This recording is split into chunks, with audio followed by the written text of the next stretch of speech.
اس کربلا کے بعد جو حالات ہوئے وہ طویل حالات ہیں، بہت سارے لوگ سننے کے شائق ہوتے ہیں، مگر اس کے بعد میں آپ کے درمیان موجود نہیں ہوں، آج ہی ہماری آخری محفل ہے، مختصر حالات بتاتا ہوں۔ کربلا کے ریگزاروں میں جب مولا حسین کی شہادت ہوئی تو جنگ کا خاتمہ ہو گیا، کوفیوں کا نعرہ بلند ہوا، ان کے ظلم کی داستان لکھی جانے لگی، وہ سب کے سب آئے، حسین اعظم کی بیوگان خواتین کے خیمے اجاڑ دیے گئے، ان سب کو قیدی بنایا گیا، اور وہاں پر موجود جو شہداء تھی ان کے جنازے پڑھے گئے، گاؤں جو قریب کے لوگ تھے انہوں نے نماز جنازہ پڑھی اور وہاں پر سب کو دفن کیا، لیکن حکم کے مطابق ان لوگوں نے امام حسین کے سر کو لے لیا اور سر کے اندر نیزہ ڈال کر اس کو بلند کیا، اور ساری عورتوں کو امام زین العابدین کو بیڑیوں میں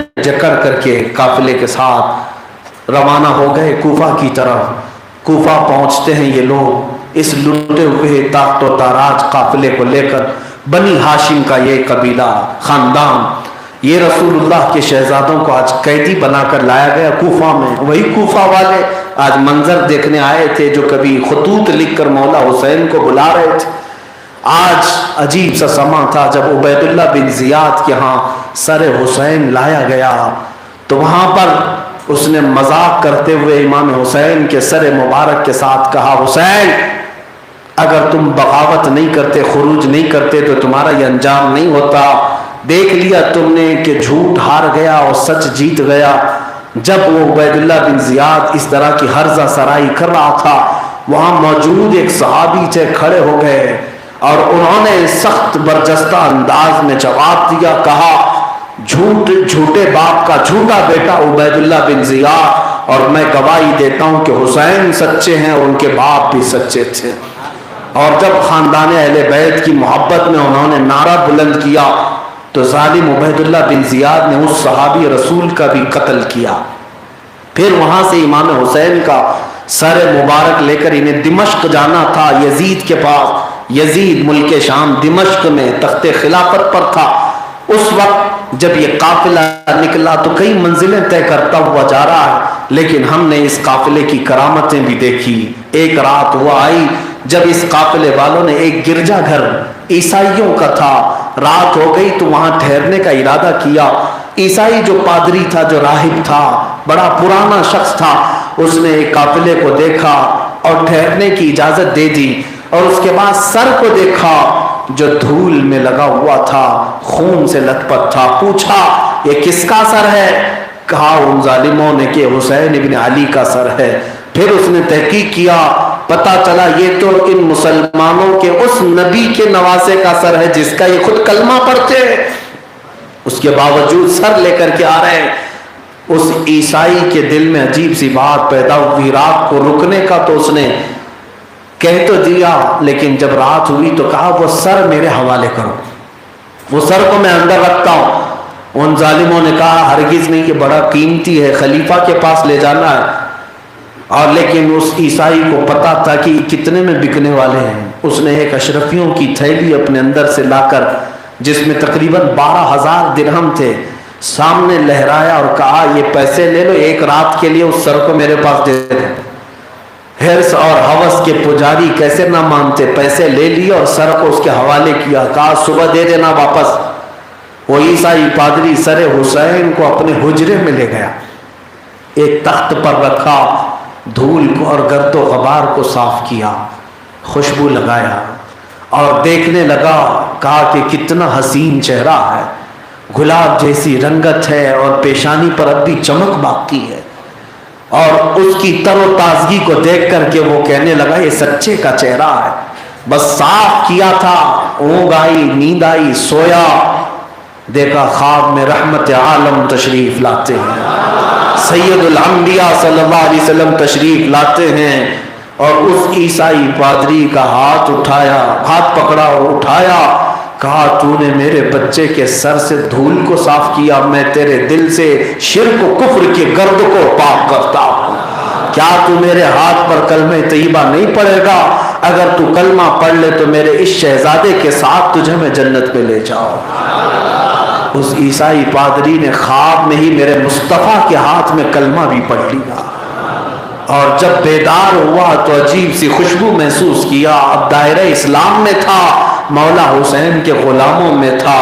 حسین کا کٹا ہوا سر گرجا میں پہنچتا ہے تو اسلام کی تبلیغ کرتا ہے، کٹا ہوا سر کفر کی دھرتی پر پہنچے تو وہاں ایمان تقسیم کر رہا ہے۔ اسی کو تو کہا گیا ہے کہ ہر کربلا اسلام زندہ ہوتا ہے، یاد ہونا چاہیے، اسلام زندہ ہوتا ہے ہر کربلا کے بعد۔ کٹا ہوا سر اب بھی تبلیغ کر رہا ہے، لوگوں کو اسلام دے رہا ہے۔ یہی تو قتل حسین اصل میں مرگ یزید ہے میرے عزیزوں۔ وہاں سے یہ قافلہ جب نکلا تو بہت سارے واقعات پیش آئے، بہت سارے واقعات پیش آئے۔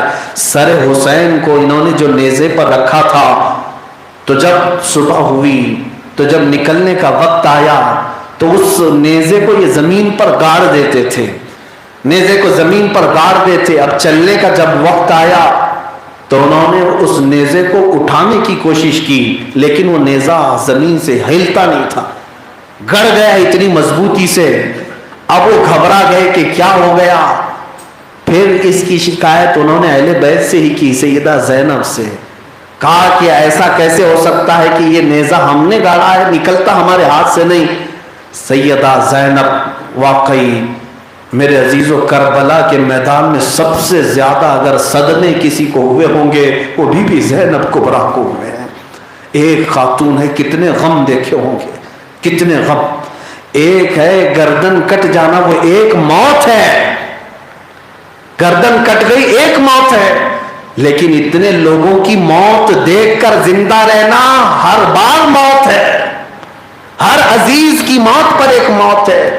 سیدہ زینب وہ خاتون ہے جن کے 2 بیٹے بھی شہید ہوئے ہیں، عون و محمد، جن کے 6 سگے بھائی شہید ہوئے ہیں، سگے بھائی شہید ہوئے ہیں، جن کے خاندان کے اتنے لوگ شہید ہوئے۔ وہ خاتون اب قافلے میں قیدی بن کر جا رہی، وہ ہر راز کو سمجھتی تھی۔ سر حسین نیزے پر ہے، آگے نہیں بڑھتا۔ لوگوں نے پوچھا کیا کیا جائے؟ سیدہ زینب نے کہا قافلے میں دیکھ لو کوئی کم تو نہیں ہے، قافلے میں تلاش کر لو۔ ڈھونڈا گیا تو بی بی سکینہ نہیں تھی۔ سیدہ زینب نے کہا یہ وہ حسین ہے جو اپنی بیٹی کو چھوڑ کر زیادہ دور جاتا نہیں تھا، تو ڈھونڈو کہاں ہے؟ سکینہ ایک اونچے ٹیلے پر چڑھ گئی تھی پہاڑ کے، اور کھیلتے کھیلتے سو گئی تھی، اور ان کو گہری نیند لگی تھی اور قافلہ نکل رہا تھا، لیکن سر حسین آگے بڑھنے کو تیار نہیں۔ جب لوگ بی بی سکینہ کو اٹھا لائے واپس قافلے میں تو پھر وہ نیزہ زمین سے نکلا اور پھر ساتھ ہو لیا۔ حسین کی محبت پر لاکھوں سلام۔ کون کہتا ہے کہ حسین مر گئے؟ وہ زندہ ہے، بلکہ اپنے چاہنے والوں کی آج بھی دستگیری کر رہے ہیں، آج بھی دستگیری کر رہے ہیں۔ امام حسین کا یہ سر سے لگا ہوا نیزہ گھومتا ہوا بازاروں سے منزلوں سے جب دمشق پہنچا تو یہاں پر ڈھول باجے بج رہے تھے، جشن کا ماحول تھا۔ یزید نے سب کو اعلان کر کے بتایا تھا کہ میرے باغی کو قتل کیا گیا ہے، جو خلافت کے خلاف خروج کرے گا آج اس کا انجام تم لوگ دیکھو۔ گلی کوچوں میں لوگوں کی بھیڑ لگی تھی، حسین کا سر آ رہا ہے دمشق میں۔ اللہ کی پناہ ہو کیسے لوگ تھے جو رسول اللہ کے شہزادے کا سر نیزے پر لا رہے ہیں، اور وہ جلوس دیکھنے کے لیے لوگ کھڑے تھے۔ جب یہ قافلہ دمشق میں داخل ہوا تو ایک صحابی وہاں پر موجود تھے، ان کی عمر کافی ہو چکی تھی۔ وہ صحابی ڈھونڈتے ڈھونڈتے قافلے میں آئے، آ کر کے عورتوں کی طرف دیکھا تو رو پڑے۔ رسول اللہ کا گھرانہ ہے، آج بیڑیاں باندھ کر کے انہیں لایا گیا۔ عورتوں سے تو بات نہیں کر سکتے تھے، ننھی سکینہ سے کہنے لگے کہ بیٹی میں تمہارے نانا کا صحابی ہوں، اگر کوئی حاجت ہو تو بتاؤ، میں تاجر ہوں یہاں کا، میں تمہاری مدد کر سکتا ہوں۔ بی بی سکینہ نے اوپر سے نیچے دیکھا اور کہا اتنے پورے سفر میں کسی نے کھانا تک نہیں پوچھا، بات کر رہا ہے۔ لیکن اس ننھی سکینہ پر لاکھوں سلام۔ کہا بھی تو صحابی سے کیا کہا؟ کہا بابا جان اگر آپ ہماری مدد ہی چاہتے ہیں تو میری ایک حاجت ہے. کہا بیٹی بتا کیا حاجت ہے؟ کہا یہ نیزے پر جو میرے بابا کا سر ہے اس کو تھوڑا آگے کی طرف لے جائیں، آگے کی طرف لے جائیں. کہا کیوں؟ کہا کہ سارے لوگ میرے بابا کا سر دیکھنے کے لیے بھیڑ لگا رہے ہیں، ہماری بے پردگی ہو رہی ہے، لوگ خواتین کی طرف بھی دیکھ جا رہے ہیں، میں نہیں چاہتی کہ عورتوں کی طرف نظر پڑے. میں اپنی بہنوں سے پوچھنا چاہتا ہوں تم جو پردے اٹھا کر آج پھینک چکی ہو، تم ننگے سر آج بازاروں کی زینت بنی رہتی ہو، تنگ و چست کپڑے پہن کر کے تم بازاروں میں آج سمجھتی ہو کہ یہ فیشن کی دنیا ہے، یہ ماڈرن کلچر ہے، اس کو اپنا لینا چاہیے، کل کو تمہیں بھی قیامت میں منہ دکھانا ہے، زہرا کے پاس بھی اس سکینہ کے پاس بھی تمہیں کھڑا ہونا ہے. میں اپنے خاندانوں کی اپنی قوم کی بیویوں سے کہوں گا یہ پردہ تمہاری حفاظت بھی ہے، تمہاری دولت بھی ہے اور تمہاری عزت بھی ہے. اس کو تم اگر بے عزتی سمجھتی ہو تو سوائے شیطانی خیالات کے اور کچھ نہیں ہے. پردے دار خواتین وہ گھر میں رہ کر کے جو عزت کماتی ہیں، ہم نے بازار والی عورت کی کوئی عزت نہیں دیکھی سوائے ہوس پرستوں کے نشانے کے. عورتیں کیا سمجھتی ہیں تنگ و چست کپڑے پہن کر کے عورتیں عزت کماتی ہیں؟ نہیں، یہ لالچی اور ہوس کے پجاری کتوں کی خواہش ہوتی ہیں اور کچھ نہیں. عورتوں کو جب اسٹیج پر ننگا لایا جاتا ہے تو عورتیں تو یہ سمجھتی ہیں کہ میں پاش عورت ہوں، ہر کوئی مجھے دیکھ رہا ہے. میری بہن تجھے پتا نہیں تجھے کس نظر سے ہر کوئی دیکھ رہا ہے، کوئی تجھے اس نظر سے نہیں دیکھ رہا ہے کہ بہت محترم میں مقدس ہے، بلکہ وہ اپنی ہوس بجھانے کی مشین تجھے سمجھ رہا ہے. کاش تو اس کے بستر پر مل جائے تو تیرے وہ ٹکڑے کر دے. ہر ہوس کا پجاری تیرے جسم کی طرف دیکھتا ہے. میری بہنوں، پردہ تمہاری ذلت نہیں، تمہاری عزت ہے، تمہاری عزت ہے. بی بی سکینہ نے میسج دیا 9 سال کی عمر میں، جب دمشق کے بازاروں سے گزرتے ہوئے یزید کے پاس سر حسین کو لایا گیا. جانتے ہیں سیدہ زینب نے یزید کے دارالعمارت میں جو خطبہ دیا تھا وہ خطبہ آج بھی رقم ہے. سیدہ زینب کا دیا ہوا خطبہ آج بھی کتابوں میں لکھا ہے. میں آج چاہتا تو مولا حسین کا کربلا کا خطبہ بھی پڑھتا اور سیدہ زینب کا خطبہ بھی پڑھتا. وقت کم ہے اور آپ کو عربی سمجھ میں آتی نہیں. جو خطبہ دیا ہے سیدہ زینب نے، سننے والوں نے یہ کہا جو موجود تھے، سیدہ زینب کا خطبہ سننے کے بعد ایسا لگ رہا تھا ہم مسجد نبوی میں بیٹھے ہیں اور رسول اللہ کا خطبہ سنائی دے رہا ہے. میرے آقا صلی اللہ علیہ وسلم کے خطبے کی جھلک اس کے اندر تھی. اور کیوں نہ ہوتی جو گود میں رسول اللہ کے پرورش پائی ہو. میرے آقا کے گود میں جس نے پرورش پائی، ہلا کر کے رکھ دیا تھا. یزید چپ چاپ تھا، پورے فوجی خاموش تھے. یہ بات عجیب سی ہے، وہ بادشاہ، وہ خلیفہ، وہ وقت کا تاجور، یہ قیدی ہیں، باندھ کر کے لائے گئے ہیں. لیکن جانتے ہو سیدہ زینب کیا کہتی ہیں؟ جاؤ آج میں تمہیں چھوڑ دیتی ہوں. یہ جملہ اتنا پاورفل ہے میرے عزیزوں. کوئی مجبور قیدی یہ نہیں کہتا کہ جاؤ میں آج تمہیں معاف کر دیتی ہوں. یہ وہ کہتا ہے جو حوض کوثر کا مالک ہو، یہ وہ کہتا ہے جس کے پاس پاور ہو، اختیار ہو. سیدہ زینب سلام اللہ علیہا اس خطبے میں جو باتیں کہتی ہر ایک دم بخود رہ گیا، کوئی بات کرنے کی جرات نہ کر سکا. اور حقیقت ہے میرے عزیزو، ہاشمی گھر کی عورتوں کا جواب نہیں، شہزادوں کا کیا جواب لاتے. تم نے دھوکے سے مارا ہے حسین ابن علی کو اور دغا بازی کی، غداری کی ہے. سیدہ زینب سلام اللہ علیہا نے وہ سب کچھ وہاں واضح کیا. اور اس کے بعد یزید نے کہا ہم تمہاری عزت کے ساتھ، وہاں وہ ہیلے بہانے کرتا رہا کہ میں نہیں چاہتا تھا جنگ ہو جائے، میں نہیں چاہتا تھا کہ قتل ہو جائے. لیکن اس کی منشا تھی، اس کی مرضی تھی کہ اس کے ساتھ جو بھی اگینسٹ میں آئے اس کا قتل ہو جائے. وہ حسین کا خون بھی چاہتا تھا. یہ اور بات ہے کہ مگرمچھ کے آنسو اس وقت نکالا ہو، تاریخ میں موجود ہے. لیکن بعد میں اس قافلے کو مدینے کی طرف روانہ کر دیا گیا. سر حسین کو لے کر یہ قافلہ جو مختصر سی عورتیں اور امام زین العابدین کے ساتھ تھا، مدینے طیبہ کی طرف آیا۔ مدینے والوں کو پہلے ہی خبر لگ گئی تھی کربلا کے ریگزاروں میں رسول اللہ کے شہزادے کا قتل ہو چکا ہے، ان کے شہزادوں کا، ان کے ساتھیوں کا، ان کے انصار اور محبین کا قتل ہو چکا ہے۔ مدینے والے راہ تک رہے تھے۔ میں نے کل ہی بتایا تھا ام سلمہ رضی اللہ تعالیٰ عنہ کو میرے آقا نے ایک مٹی بھری شیشی دی تھی اور کہا تھا جب یہ لال ہو جائے تو سمجھ جانا میرا بیٹا شہید ہو گیا۔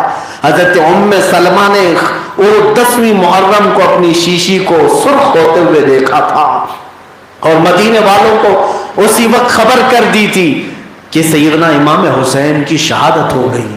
وہ ٹیلی گرام کا زمانہ نہیں تھا، وہ انٹرنیٹ کا اور اتنے تیز رفتار ای میل کا زمانہ نہیں تھا۔ یہ پیغام آتے قاصدوں کے ہاتھ، کبوتروں کے ہاتھ ہفتے مہینے لگ جاتے، لیکن امام حسین کی شہادت کی خبر اسی دن مدینے میں پہنچی تھی۔ اور اس کے بعد جب یہ قافلہ مدینے کو آنے لگا، مدینے کے پورے لوگ باہر نکل پڑے تھے۔ مدینہ تو مدینہ ہے جو میرے آقا کا بھی استقبال کیا تھا۔ مدینے والوں کے دل نرم ہیں۔ جب مولا حسین کا سر آیا اور یہ اہل بیت کا قافلہ آیا، اس قدر مدینے والے روئے تھے، اتنا روئے تھے، تاریخ میں لکھا ہوا ہے کہ مدینے والے سب سے زیادہ 2 مرتبہ روئے تھے۔ ایک بار میرے آقا کی وفات کے وقت، دوسری بار جب حسین ابن علی کا سر مدینے میں آیا، اہل بیت کا قافلہ جب مدینے میں آیا تھا، بے اختیار روئے تھے۔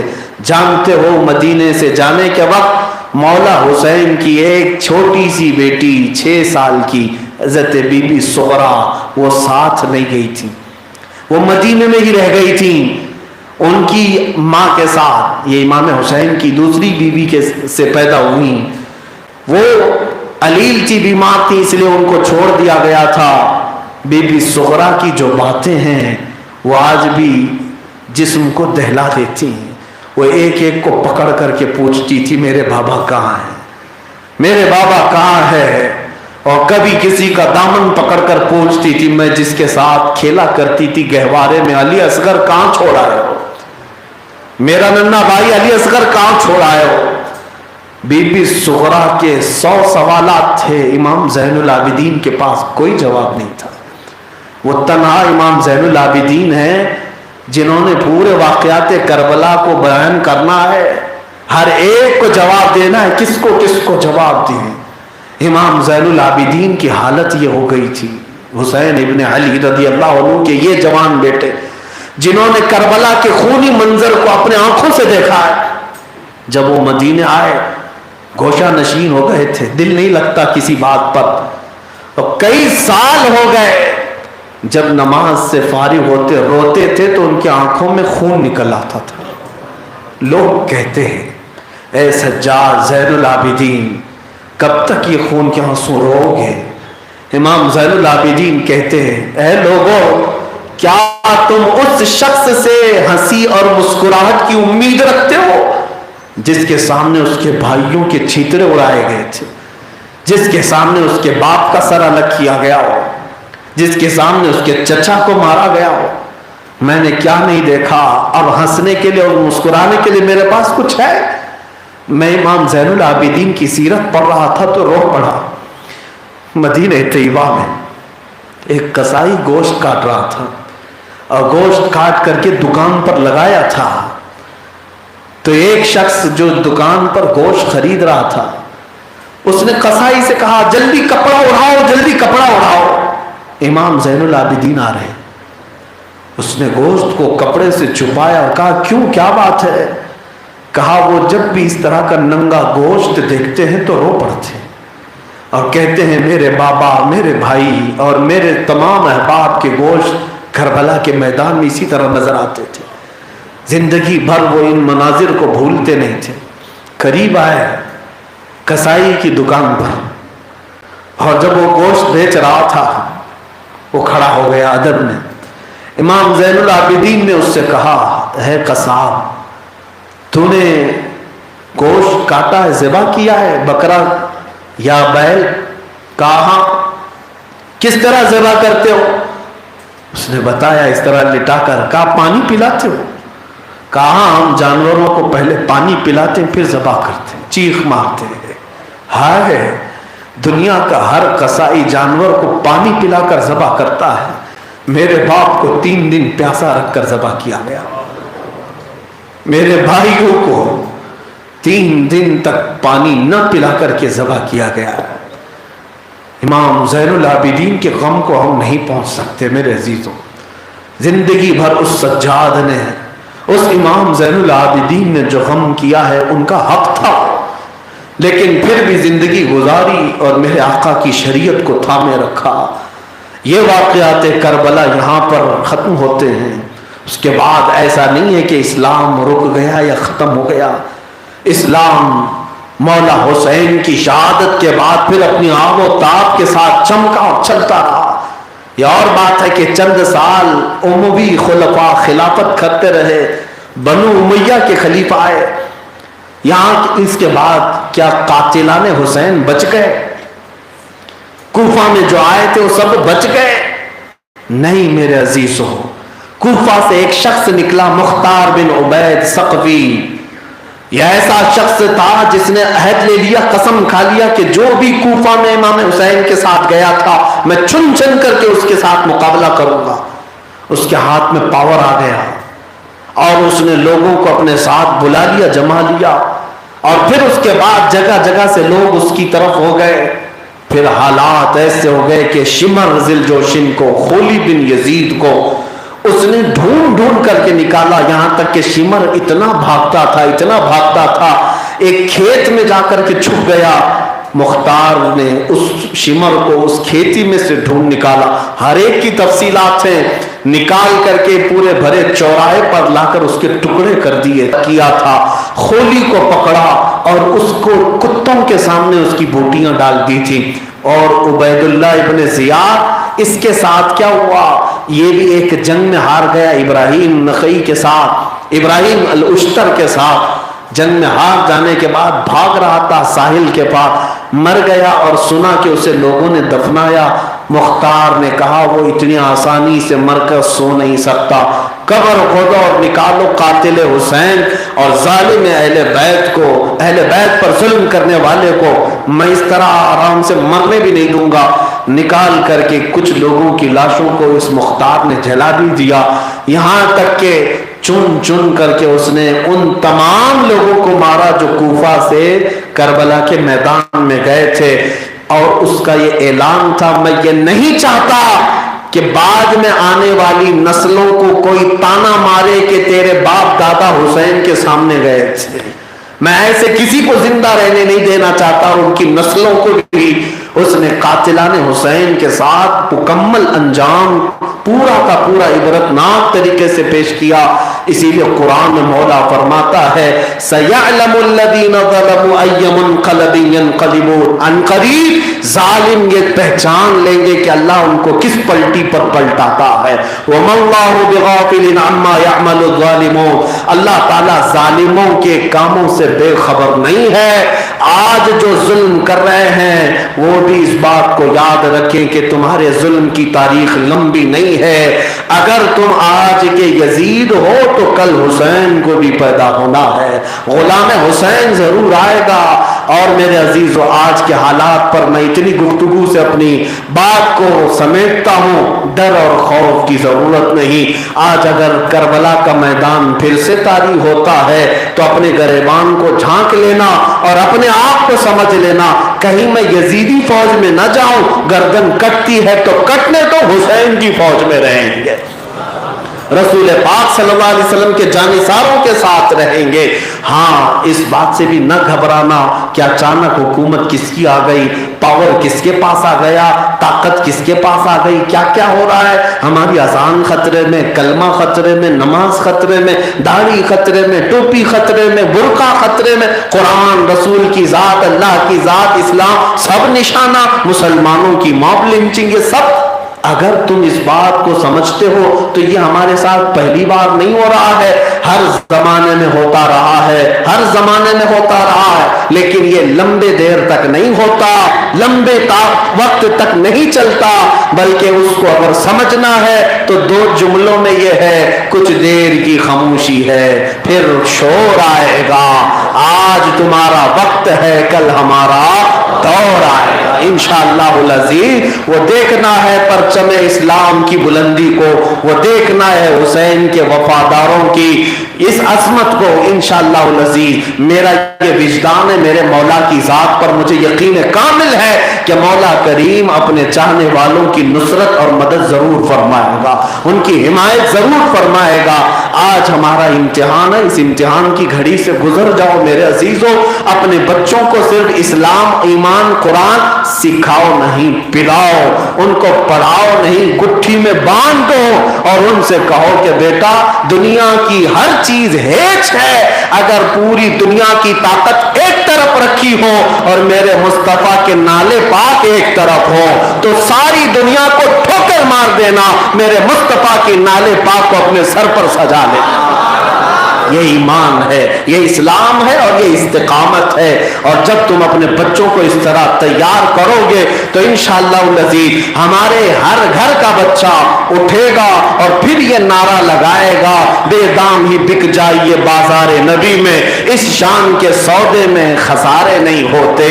ٹکڑے یعنی رسول کریم صلی اللہ علیہ وسلم کے ٹکڑوں پر پلنے والا بچہ کبھی غدار اور کبھی بے وفا نہیں ہوگا۔ آج ضرورت اس بات کی ہے کہ یہ کربلا کی داستانیں آج میں زندہ ہوں سنا دیا، کل کو یہ مجلس ختم نہیں ہونی چاہیے، ان مجلسوں کو قائم رکھیں اور ان کی رونقوں کو اپنی اولاد میں منتقل کرتے رہیں۔ اللہ کریم کی بارگاہ میں دعا ہے مولا کہنے سننے سے زیادہ عمل کی توفیق عطا فرمائے۔